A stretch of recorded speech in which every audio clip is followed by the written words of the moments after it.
싸워야 할 때는 싸우라. 신명기 2장 16절에서 25절 말씀.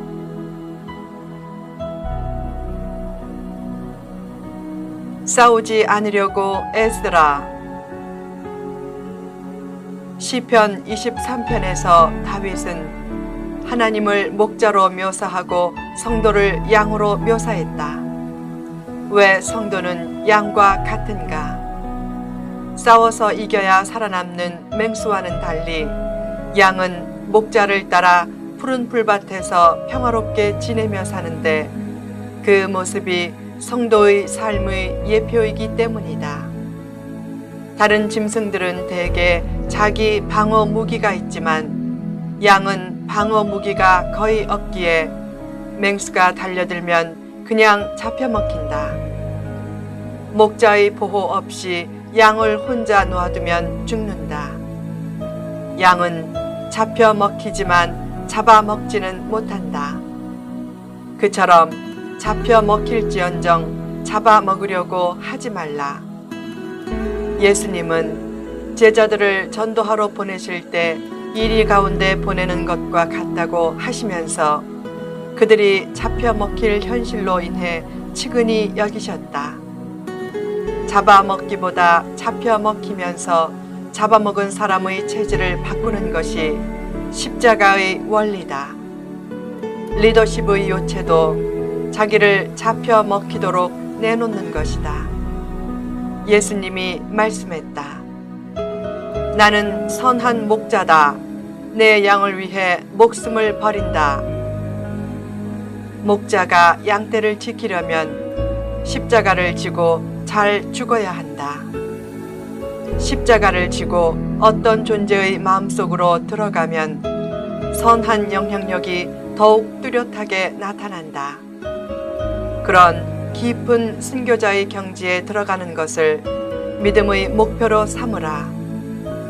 요새 순교 설교는 교회 성장이 힘들다고 안 한다. 대신 예수 믿으면 축복받고 별을 답니다 라고 한다.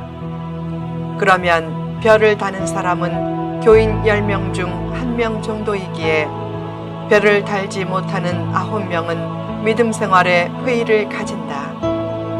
그런 회의를 막으려면 예수님의 길과 진리와 생명을 불어넣으라. 순교자란 믿음 때문에 핍박받아 죽는 사람만 의미하지 않는다. 육체적인 죽음과 상관없이 자기 죽음을 선언하고 예수님의 길과 진리와 생명으로 사는 사람이 순교자다. 상대가 죽이려고 할 때 주여 저 사람을 용서하소서 라고 하는 것이 순교다. 순교의 영성을 가지고 평화를 추구하며 사람과 환경과 역사 속에 들어가 변화를 일으키는 초석이 되고 늘 전쟁의 길보다 평화의 길을 앞세우라. 출애굽 당시에 20세 이상의 남자는 애굽의 고난, 광야의 경험, 아말렉과의 전투 등을 겪어서 가나안 정복에 큰 도움이 될 수 있었지만 하나님은 그들을 다 죽게 하신 후 가나안 땅으로 출발하게 하셨다. 인간적인 능력보다 믿음과 순종이 더 중요하기 때문이다. 그렇게 가나안 땅으로 다시 출발하게 하면서 에돔 및 모압과 싸우지 말라는 명령을 주신 하나님께서 본문에서는 암몬과 싸우지 말라는 명령을 주셨다. 그들도 모압 족속처럼 아브라함의 조카 롯의 후손으로서 이스라엘과는 형제 족속이었기 때문이다. 하나님은 전쟁보다 평화를 앞세우기를 원하신다. 인생 전쟁에서 참된 성공과 발전을 이루려면 평화를 힘써 추구하라. 억압과 미움과 교만을 버리고 섬김과 사랑과 겸손을 통해 세상을 평화롭게 만들려고 하라. 자신의 억압된 감정을 풀려고 남을 억압하고 자신의 소외감을 풀려고 남을 따돌리지 말라. 평화를 추구한다는 명목으로 온정주의가 남용되면 안 되지만 온정은 늘 살아있어야 한다. 전쟁은 많은 것을 잃게 하고 정신세계까지 폐허로 만든다. 역사학자들은 나라가 문화적으로 융성하려면 최소한 50년은 전쟁이 없어야 한다고 했다.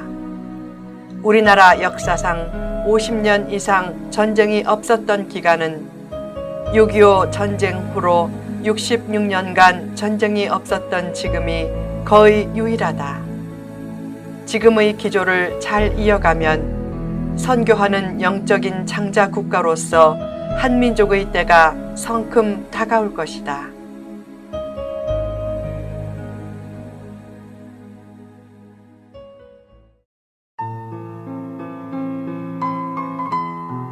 싸워야 할 때는 싸우라. 전쟁은 최후의 수단으로서 전쟁이 없도록 최대한 노력해야 하지만 싸워야 할 때는 싸워야 한다. 인간 역사의 가장 큰 부분 중의 하나는 나라와 민족이 땅을 더 차지하려는 전쟁의 역사다. 전쟁에서 지면 모든 것을 잃는다. 고대에는 민족 전체가 거의 죽거나 노예가 되었다. 그런 냉엄한 현실을 일깨우면서 동시에 가나안 땅을 차지하는 비전을 도전하려고 모세는 가나안 땅의 차지와 관련된 고대 역사를 잠깐 언급했다. 암몬 족속은 삼순밈이라고 일컬었던 거인 족속인 르바임 족속을 몰아내고 차지한 땅이다. 에돔 족속은 호리 족속을 쫓아내고 그 땅을 차지했고 갑돌에서 나온 갑돌 사람은 아위 사람을 멸하고 그 땅을 차지했다. 갑돌 사람은 그레데에서 가나안 남서부 해안 지역으로 이주해 온 블레셋 족속이다. 블레셋 족속도 가사 주변에 산재해 있던 원주민인 아위 족속을 쫓아내고 그 땅을 차지했다. 모세가 가나안 주변 족속의 역사를 잠깐 언급한 이유는 백성에게 꿈과 비전을 도전하기 위해서였다. 그렇게 정복 역사를 언급한 후 하나님이 말씀했다. 너희는 일어나 행진하여 아르논 골짜기를 건너라. 내가 헤스본 왕 아모리 사람 시혼과 그의 땅을 내 손에 넘겼은즉 이제 더불어 싸워서 그 땅을 차지하라.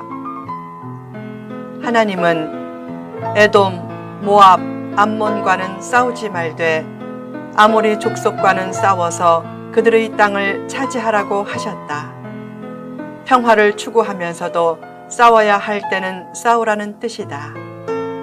순교도 가장 적절한 하나님의 때에 해야 한다. 순교자 컴플렉스를 가지고 어리석게 죽음의 길을 자초하는 것은 참된 순교가 아니다. 국가가 군대를 두고 군사를 키우는 것은 싸움이 있을 때를 대비한 것이다. 사랑과 평화를 위해 군대도 두지 말고 입대도 하지 말라는 것은 진리를 잘못 적용하는 것이다. 목적 있는 희생과 대책 없는 패배는 다른 것이다. 싸울 때 두려워하지 말라.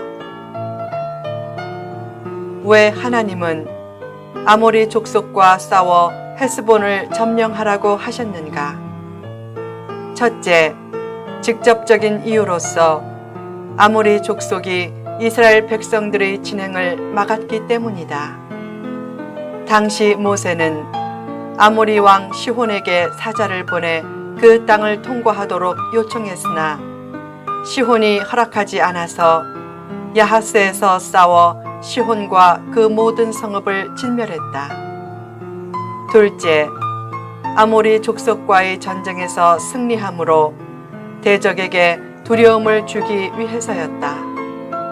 실제로 아모리 족속 시혼과의 전투에서 거둔 대승리에 대한 소문은 가나안에 널리 퍼져 주변 국가들에게 이스라엘은 두려움과 공포의 대상이 되었다. 그런 두려움 때문에 가나안 땅에 살던 이방 족속들은 나중에 이스라엘과의 전쟁에서 패배했다. 가나안의 비전을 이루려면 대적을 두려워하지 말라. 두려워하면 두려운 것이 더 찾아오지만 두려워하지 않으면 두려운 것이 덜 찾아온다. 높은 파도가 칠 때 선수를 파도 반대로 돌려 피하면 파도가 배의 옆을 차서 파산하지만 선수를 파도 쪽으로 돌려 맞서면 파도를 헤쳐나갈 수 있다.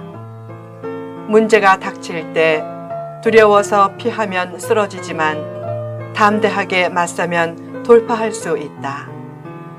용기가 없으면 자신의 잠재성과 가능성보다 훨씬 못한 삶을 살게 된다. 두려움은 사명의 결핍과 사랑의 결핍을 나타낸다.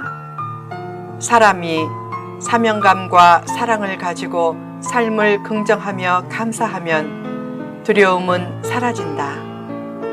기도할 때도 하나님의 은혜와 사랑을 감사하면 영혼이 환해지고 얼굴이 환해지고 주변도 환해지면서 두려움이 사라진다.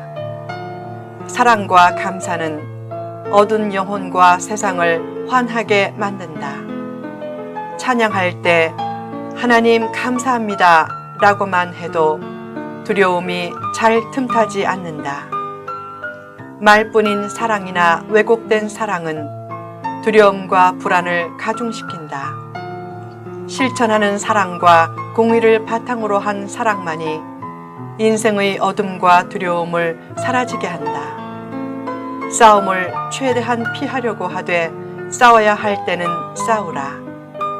그리고 싸울 때는 두려워하지 말라. 전의를 상실하면 싸움에서 승리할 수 없다.